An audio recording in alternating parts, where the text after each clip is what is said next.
24 અવતારમાં પહેલો અવતાર ભગવાન વ્યાસનો બતાવવામાં આવ્યો છે કે 4 યુગમાંથી દ્વાપર યુગમાં પરાશર અને સત્યવતીથી. આ સત્યવતી કોણ? સત્યવતી જે છે એ મત્સ્ય ગંધા જેને કહો છો આપણે. કથાની આપને સૌને ખબર છે. એ સત્યવતી માં અને પરાશર ઋષિથી જેમનો જન્મ થયો અને જેણે 4 વેદ રચ્યા, એટલે એક નામ પડ્યું છે વેદ વ્યાસ. વેદનું વિભાજન કરી અને 4 વેદ રચ્યા એટલે એક નામ ભગવાન વેદ વ્યાસ પડ્યું છે. ઋષિ પારાશરના દીકરા છે એટલે એક નામ પડ્યું છે પારાશરી. અને એનાથી આગળ તમને કહું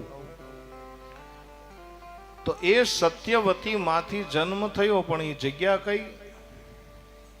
બોલે જમનાજીના કૃષ્ણ દ્વીપમાં જેમનો જન્મ થયો એટલે એક નામ પડ્યું છે કૃષ્ણ દ્વેપાયન.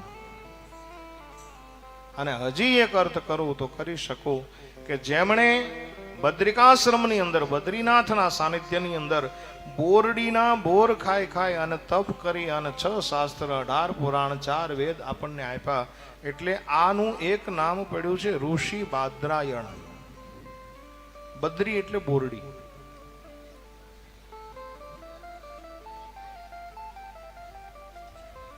આવી રીતે ભગવાન વેદ વ્યાસનો જન્મ થયો. અને પોતે રહે છે ક્યાં? તમે આજ પણ 4 ધામની યાત્રા કરવા ગયા હો તો ખબર પડે. બદ્રીનાથ છે, બદ્રીનાથથી આગળ માણાગાંવ છે, અને માણાગાંવથી ત્યાં વ્યાસ ગુફા તમને, અને એ છે એ ભગવાન વ્યાસનો આશ્રમ હતો. અને એ આશ્રમની અંદર 6 શાસ્ત્ર 18 પુરાણ. હજી પણ તમે એ વ્યાસ ગુફાને જોવો ને તો હજી પણ એ પત્તા હોય એ રીતે આખો ચિતરાયેલો છે આખો આશ્રમ. જેણે દર્શન કર્યું એને ખબર હોય. અને એ પોતાના આશ્રમની અંદર બેઠા છે, પણ વ્યગ્ર ચિત્તે બેઠા છે. મન ઉદાસ છે, એનું મન છે એ ખિન્ન છે. એવામાં સંત નારદની પધરામણી થઈ બદ્રીનાથની અંદર. વ્યાસ ગુફાની અંદર નારદને આવતા જોઈ અને નારદે પ્રથમ પ્રશ્ન કર્યો કે હે ઋષિવાર, હે ભગવાન વેદ વ્યાસ, તમારું મન ઉદાસ કેમ છે? તમારા મનમાં ઉદાસી છે ને છે? અને ત્યારે વ્યાસ ભગવાને જે જવાબ આપ્યો એ સાંભળવા જેવો જવાબ છે. ભગવાન વેદ વ્યાસે જવાબ આપ્યો કે હું અશાંત એટલા માટે છું, મારું મન ખિન્ન એટલા માટે છે કે હે નારદ, મેં અત્યાર સુધીમાં 4 વેદ રચ્યા, મેં પુરાણો રચ્યા, મેં 6 શાસ્ત્ર રચી નાખ્યા. આટલું દુનિયાને આપવા છતાં પણ મારું મન હજી અશાંત છે, મારું મન ખિન્ન છે. બોલે શા માટે?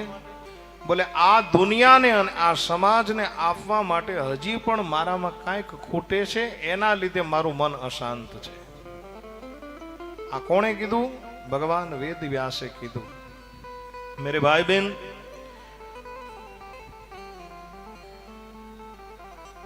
દુનિયાનો કોઈ પણ સંત કોઈ દી પોતાની ચિંતા નથી કરતો. દુનિયાનો સંત સમાજની ચિંતા કરે છે. જ્યારે જ્યારે સંતોએ ચિંતા કરી છે ત્યારે સમાજની ચિંતા કરીશ. તમે અહીંયા જો ભગવાન વ્યાસે કીધું કે હજી સમાજને આપવામાં કાંઈક ખૂટે છે. નગર વેદોનું વિભાજન કરી નાખ્યું, 18 પુરાણ લખી નાખ્યા, 6 શાસ્ત્ર લખી નાખ્યા, 17 પુરાણો લખવા છતાં હે નારદ, મારા મનને શાંતિ નથી. અને તેથી નારદે બહુ સુંદર મજાનો જવાબ આપ્યો કે મહારાજ, અત્યાર સુધી તમે જે ગ્રંથોની રચના કરી ને એમાં જ્ઞાન છે, એમાં વૈરાગ્ય ભરેલા છે. એક ગ્રંથ એવો રચો કે જેમાં ભક્તિથી ભરેલો ગ્રંથ હોય.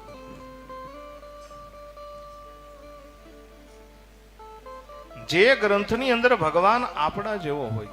મહારાજ, અન્ય ગ્રંથો તમે રચ્યા પણ એમાં ભગવાનને તમે એટલા બધા મોટા ચિતર્યા છે. ભગવાન કોણ છે? બોલે બ્રહ્મ છે. ભગવાન કોણ છે? બોલે તત્વમસી છે. ભગવાન કોણ છે? બોલે પરાત્પર છે. ભગવાન કોણ છે? બોલે એકમેવ બ્રહ્મ છે. એમ નહીં, ભક્તિ પ્રધાન ગ્રંથ બનાવો અને એમાં ભગવાન આપણી જેવો હોય, ભગવાન આપણે જે ભોજન કરીએ ભોજન કરતા હોય, ભગવાન જેમ આપણે રહેતા હોય એમ ભગવાન રહેતા હોય. એક ગ્રંથ એવો બનાવો કે ઈ અખિલ બ્રહ્માંડનો નાથ યશોદાની સાડીનો છેડો પકડીને એમ કે માં મને ભૂખ લાગી છે, મારે માખણ કહેવું છે. આ ભક્તિ વાળો ગ્રંથ જો બનાવશો તો સમાજની ચિંતા તૂટશે, સમાજને ભગવાન મળી જશે.